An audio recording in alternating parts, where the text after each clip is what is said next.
Hey guys, welcome back to the channel. In this tech tutorial video, we're going to show you how you can draw a straight line in the CorelDRAW application. So let us dive into this, navigate to your document. And then guys, what you want to do is click into this small arrow icon here. Let me just, yeah, there. In the bottom right corner of this tool here, right? And choose either a 2-point line or a pen. So that's up to you. I will go with the pen tool, left click to set the start point, left click again to set the end point. And you can keep adding more of them or press escape to leave that line as it is.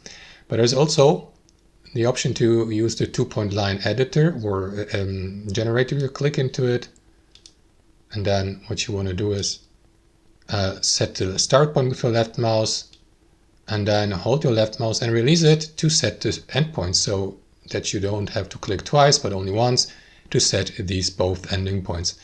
And that's how it works. Now you can of course move the given line by clicking into its center. You may change the angle a bit, resize it of course, convert it into nodes and so on and so forth, but it's something we discuss in other tutorials. So guys, this is how you draw straight lines in CorelDRAW. Thanks for watching, hope you enjoyed it, got some real value from it, and we'll catch you later.